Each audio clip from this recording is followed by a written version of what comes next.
Bora sair dessa teoria sobre linha editorial e entender como é que ela funciona na prática. E para isso, a gente vai responder 4 perguntas poderosas que vão te guiar, porque a linha editorial, ela é um guia, ela é um caminho, ela é uma linha que conecta você melhor ali ao seu público, à sua audiência. E essas 4 perguntas vão fazer você criar de fato essa linha de comunicação e organizar o seu conteúdo, fazendo com que você também tenha mais autoridade.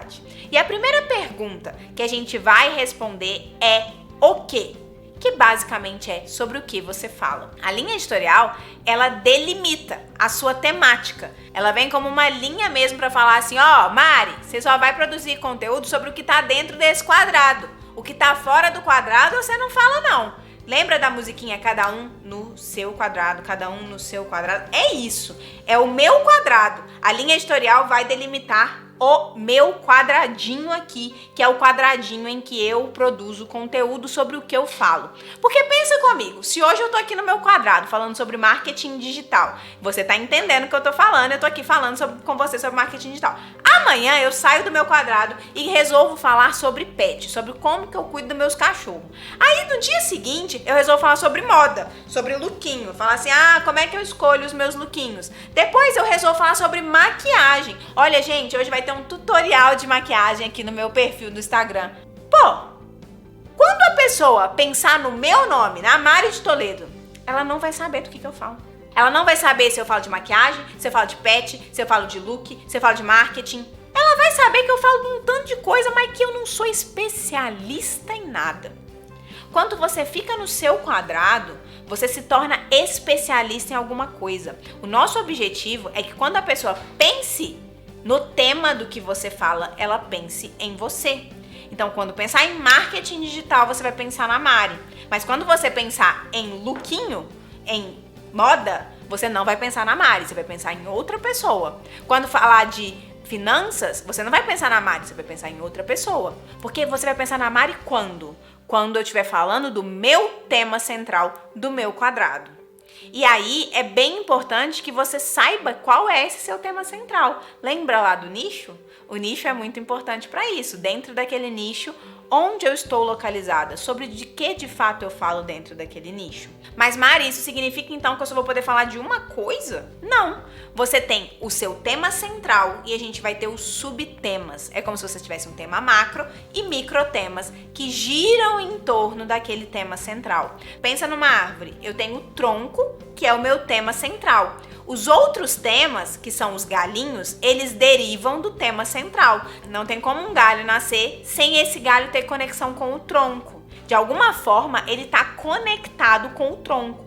Então, eu preciso saber qual que é o meu tronco, que é o meu tema central, e quais vão ser os galhinhos, as ramificações que vão sair dali. Mas, de certa forma, eles nunca se desconectam ao tronco. Vou usar o exemplo da Natália Arcuri. A Natália Arcuri, ela fala sobre finanças pessoais. Então, dentro do nicho finanças, ela resolve qual o problema? Ela ajuda pessoas a poupar e sair de endividados para investidores. Então, ela fala de finanças pessoais. O tema central dela é finanças pessoais. Porém, você também vai ver a Nath falando de empreendedorismo, porque o empreendedorismo é um subtema daquele tema principal. E qual que é a conexão, Mari? A Nath acredita que a partir do momento em que a pessoa empreende, que ela é dona do próprio negócio, que ela é dona da própria vida ali, do próprio dinheiro, ela tem uma chance maior de sair de uma pessoa endividada para se tornar um investidor. Então é por isso que ela fala de empreendedorismo.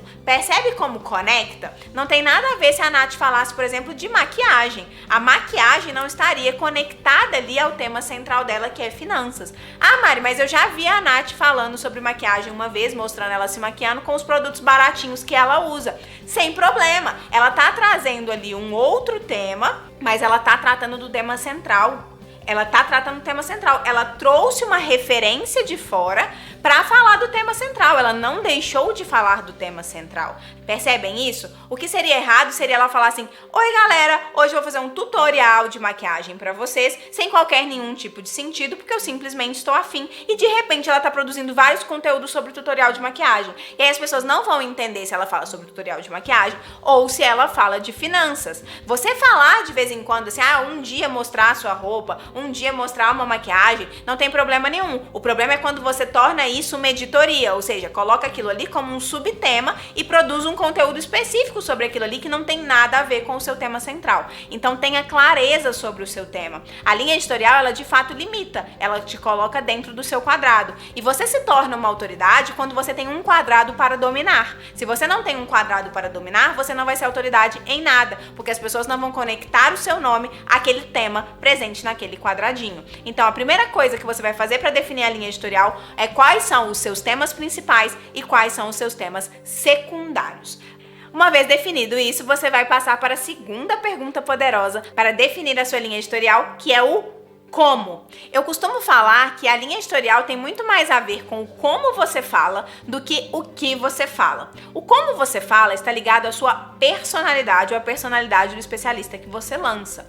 Quais são as características que ele tem de autenticidade, que faz parte dele, que tornam ele diferente do concorrente. A única coisa que a temática pode ser a mesma que o concorrente, as plataformas que você produz conteúdo pode ser a mesma que o concorrente, mas o como você fala é basicamente o que o seu concorrente não consegue copiar de você. É a sua autenticidade, é o seu jeitinho de produzir o conteúdo, é a sua forma de se comunicar. Cada pessoa tem uma forma diferente. Não adianta eu querer ser engraçada se eu não sou engraçada. Não adianta eu querer ser séria se eu não sou séria. Não adianta eu querer falar difícil se eu não gosto de falar difícil. Você tem que encontrar as nuances da comunicação sua ou do especialista que você lança que fazem com que ele seja único, que fazem com que ele seja aquela pessoa que ele está aparecendo ali nas câmeras e que seja a mesma pessoa quando a câmera desliga. Isso é muito importante, essa autenticidade na comunicação. As pessoas farejam autenticidade, gente. As pessoas buscam por pessoas autênticas. Quanto mais autêntica é a pessoa, mais a chance dela se conectar.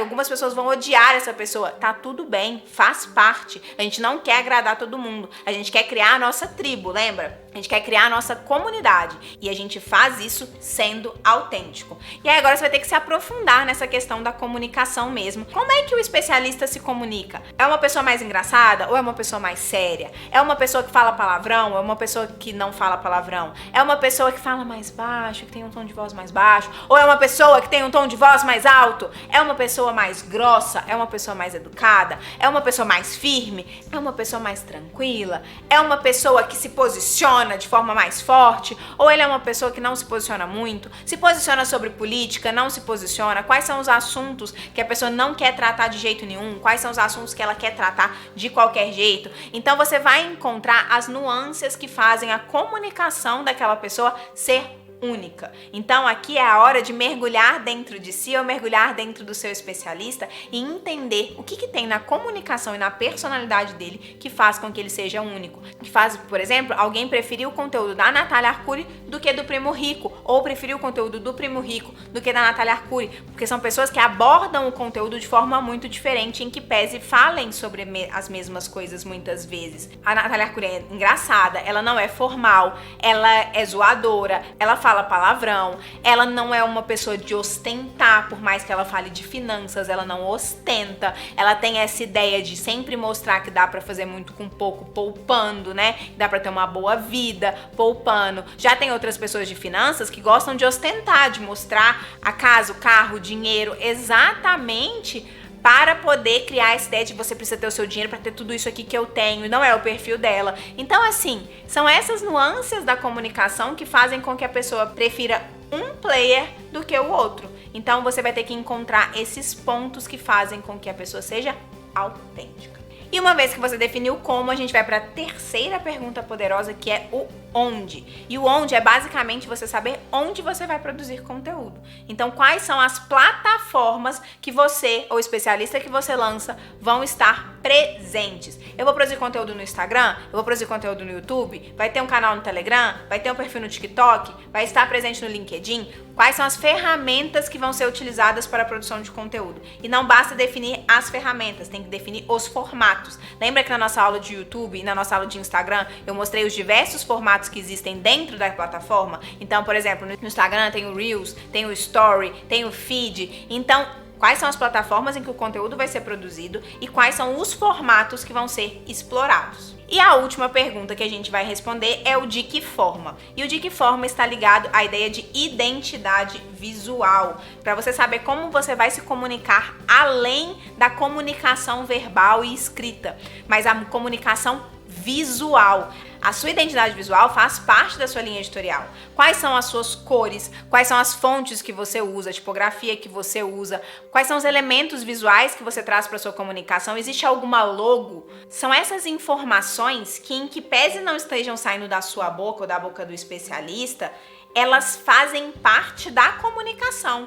As cores são muito fortes, gente. Se você olhar para o Netflix, você vê o vermelho e o preto. Você olhando ali para a Apple, você vê que tem aquela coisa toda do branco, do cinza. Você vê para a Nike, ela tem o branco com o preto. O Google tem o verde, o azul, o vermelho e o amarelo. Então, assim, muitas vezes a gente não precisa dar logo da empresa aparecer para você ver que aquele conteúdo é daquela empresa, porque você identifica aquela empresa visualmente. E isso a gente tem que trazer para dentro da nossa comunicação e da nossa produção de conteúdo. Quais são as suas cores? Quais são as fontes que você utiliza? Quais são os elementos visuais que você traz para sua comunicação? Eu tenho as minhas cores muito bem definidas, o rosa muito forte, o azul claro, o verde bem neon, o preto e branco. Você consegue ver essas nuances na hora que eu produzo conteúdo, de trazer essas cores fortes. Elas têm um significado. Eu tenho as minhas fontes específicas, eu sempre vou usar as mesmas fontes, para que na hora que a pessoa bata o olho no conteúdo, ela fale, aquele conteúdo é da Mari. E se alguém tentar copiar, vão falar, estão querendo copiar o conteúdo da Mari, porque é como se você tirasse a sua identidade e colocasse naquilo ali, como se você imprimisse a sua personalidade dentro daquelas cores, dentro daquela tipografia, dentro daquelas imagens, e aí a pessoa liga aquilo ali a você. Isso é muito forte. Vou dar um exemplo do Yeezer também aqui, ó. O Yeezer, ele tem uma tipografia muito específica dele, que inclusive é feita de lettering, que é desenhado mesmo. E aí você vê que os posts deles, todos têm esse lettering. O curso dele todo tem esse lettering. O livro dele tem o lettering. As pessoas batem o olho e sabem que aquele conteúdo é do Yeezer, porque ele é muito marcante.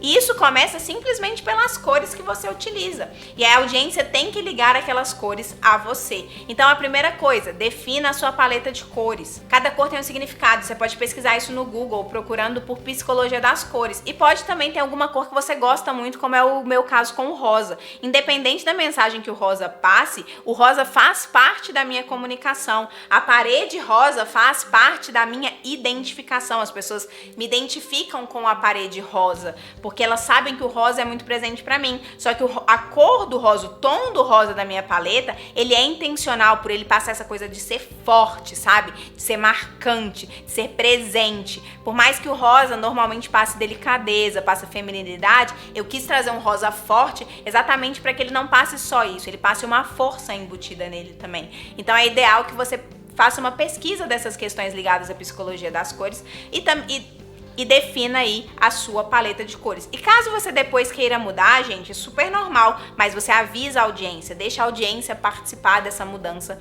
junto com você.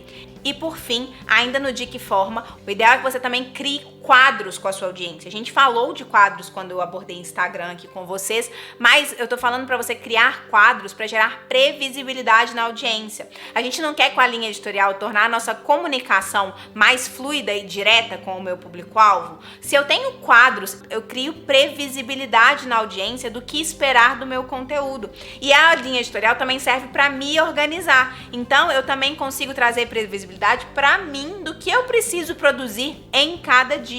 Então, os quadros, eles são muito fortes para isso. Eu não falei que a linha editorial veio do jornalismo? Se você parar para pensar num programa de TV, como o Caldeirão do Hulk, no Caldeirão do Hulk tem o quadro Lata Velha. Elas esperam o quadro Lata Velha. Então, essa ideia dos quadros, ela é bem importante para que a audiência saiba o que esperar de você. Então, crie quadros na sua comunicação, rotinas, rituais junto com a sua audiência, qualquer coisa que gere previsibilidade para ela do que esperar. E por último, existe uma quinta pergunta muito importante para que você consiga de fato essa clareza e essa organização. Só que essa quinta pergunta, ela sai da ideia de linha editorial e passa para o calendário editorial. editorial, que nada mais é do que a execução, a mão na massa de tudo que a gente planejou agora escrevendo a nossa linha editorial. Mas antes da gente ir para a aula de calendário editorial, eu quero que você responda todas as perguntas que foram feitas nessa aula